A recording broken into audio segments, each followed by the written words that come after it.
Kush është ai paraburgosur që merr në sy rrezikun për t'ikur me vrap? Dhe një distancë shumë të afërt ka policët që e ndjekin brapa të armatosur. Ne hapet fjalë e plagos dhe mund të vrit. Mënyra e reagimit të punonjësit nëse ka siguri që do ka shtihet marrë ose garanci, ka marrë ose rrezik. Mënyra e reagimit të është largim nga vendi i vujtjes dënimit. Ky është një personazh që ka zë për humbur, sepse dihet se rrezikon të Ligji 72 viti 2014 përcakton eksaktësisht nëse ky personi që është me një masë është i detyruar të ndonjë vendqendrim të caktuar, nëse tenton të largohet, punonjësi policisë ka të drejtë ta qellojë. Neni 9 i këtij ligji përcakton fillimisht e paralajmëroj me fjalën dal dhe pastaj nëse ai s'ndalon e qellon. Kryesisht rekomandohet të qellohet në gjymtyrët e poshtë. Por ka raste kur nuk paralajmërohet, e thotë për shprehjen e tij. Dhe duket rasti që s'kishte nevojë ta paralajmëroj, se nuk ai ka goditur një policë.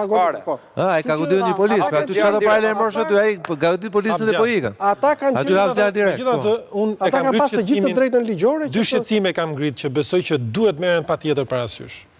E para, unë kam thënë dhe fatkeqësisht po më jepet e drejtë për atë që kam thënë, qoftë do myllen dyert e arratisjes nga gjykata, do të hapen ose do të tentohet arratisje nga burgjet.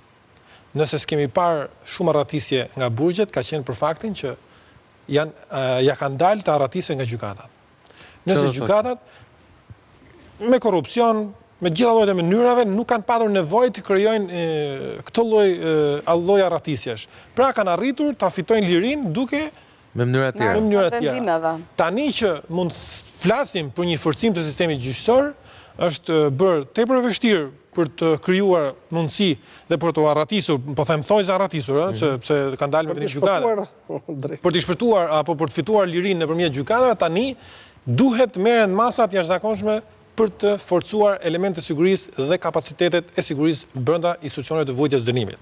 Sepse mund të kemi arratisje. Do kemi tentative, patjetër. Dhe e tjetra, duhet patjetër të rishikohet ligji për përdorimin e armëve të zjarrit. Që të bëhet me ashpër, thonë. Ligji është i qartë. Nuk është i qartë. Nuk është i qartë. Po thot ligji. Jo, ligji thot, po ligji thot edhe duhet rrezikohesh, ligji thot duhet gjuj herë ai, pastaj duhet thot ka gjujt ai. I ka gjujt ai. Nuk e kam vetëm rastin në këtë rast, po duhet. Në këtë rast ai ka gjujt, ai ka gjujt policën. Ligji, çka ka pas dorë ka por. Ligji thot që duhet patjetër të jesh i kërcënuar ti dhe ky kërcënimi që të vjen nga personi mund të jetë dhe fatal dhe ti s'ke më mundësi të reagosh. Pra duhet të pastaj kjo i përket shumë diskutimeve, po unë mendoj që ligji ja lidh duart institucioneve. Jo vetëm, nuk flas vetëm për këtë rast specifik, por kryesisht strukturat e sigurisë ua ka lidhur duart sepse duhet të jenë patjetër përballë një rreziku evident që mund edhe ti eliminoj ky rrezik, pastaj këto janë të detyruar të hapin zjarr.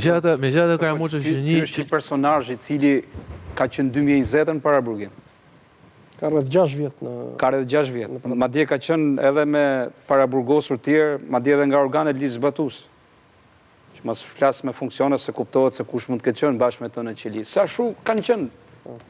Dhe në dallim nga këto paraburgimet e tjera, që ne i kemi edhe në përburgjet, ku ka dhe siguri, kjo ka siguri të lartë vetë, si paraburgim Durrësi. Dhe në momentet kur ty të plotësohet kuota e Tiranës, ti zhvendos aty, sepse e ke këtë e dyta në deklarimet e fundit. Po ta japun një rokat, me thonë vërtetë, është edhe për te shakas. Është i deklarimi i fundit që mos jetë policia. Dakor, po ti ke aty Ilir Metën, ti ke Ilir Metën. Mirë, mos jetë policia. E ke Ilir Metën 313. Çfarë rrezikshmëri e paraqet Ilir Meta, ish president, kryetar, kryeminist. Çoj Ilir Metën Durrës dhe futet këtë 313. Në deklarimet se mi e policia një informacion, në deklarimet që ka dhënë së fundi, ky që ka qelluar, edhe prella që është gjetur, prella tregon që nuk është qelluar në ajër, qelluar drejt, por në një këmbë për këmbët, më shumë se sa për trup. Dhe ky ka thënë nuk mund ta qelloja dot nga mbrapa, pra për ta vrarë. Sepse kanë atë një parashikim ligjor që ka interpretim. Jo, të thashëm që ligji për përdorimin e armëve të zjarrit është i cunguar, ja lidh duart, se në momentin që ti e qellon nga mbrapa, prella që del aty, ashtu pra domethënë që, nuk supozohet që ti je përballë rrezikut. Po pra, domethënë, nëse një person do të arratiset, e ka të sigurt që ai nuk është çolbizë, nuk e gjundon. Jo, dilti përpara, është po dili përpara, pastaj qelloja. Po i doli përpara, s'ka nevojë të përdorësh sharm. Sa i tenton, punonjësi policisë ka drejtë ta qellojë. S'ka lidhje nga para apo nga mbrapa. Mënyra se si e kanë mësuar ata. si ja mëson shkolla tyre trajnimit policisë. Po ma e thoni të dy këtë që nga mbrapa u din ka fajtor policë. Por që predha, siç vjen tani informacioni, se duket kanë bërë ato qytet e vendin ngjarjes etj, është drejt, nuk është në ajër. Kam qenë dhe instruktor. Është gjetur predh, ku është këndi i duhet. Instruktor nuk mund ta instruktoj punojësin e policisë të kryej veprime jashtë parashikimeve ligjore. Sokol, në instruktimet... Sepse do marrësh dënim dhe për atë? Po, pra. Në të gjitha instruktimet që bëhet për punojësit e policisë, rekomandohet dhe këshillojnë të evitojnë në maksimum përdorimin e armëve të zjarrit. Do me dhe përdorim. Të ngelet mjeti fundit, kur nuk ka, në gjitha trajnimet... Si pas vlerësimit tuaj, kishte një mjet tjetër që polisi mund përdore për ndaluar të ratisur? Ka pas të drejtën ta përdorte. Në rastin konkret, ka pas të drejtën, ligji jap të drejtën, sepse është një burgos që largohet nga vendi qëndrimit, i vuajtjes së dënimit. Vend qëndrimi detyruar, sepse është i detyruar për shkak të një vendimi gjykate. Atëherë pse qëlloj vetëm një herë lind pyetja? Pse që vetëm një herë, dhe kam e pyetjen pse që lloga ka pasur fushpamje, dëgjoj se edhe janë pjesë të arta se ku të qellosh.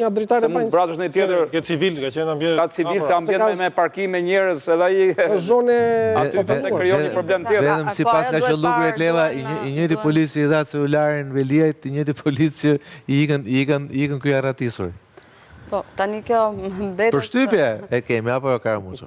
Mund tjetë edhe rastësi, mund tjetë koincidencë, ndoshta ndodhe edhe kështu, por që do analizohet edhe kjo pjesë. Besoj tani është pjesë e një hetimi e gjithë çfarë ka ndodhur, që nga plani masave, që nga transportimi, që nga kontrolli është bërë apo jo në qeli, nëse ka pasur telefon ose mjetë, se kanë shkuar tani për kontroll, por kanë shkuar pasi ndodhi ngjarja.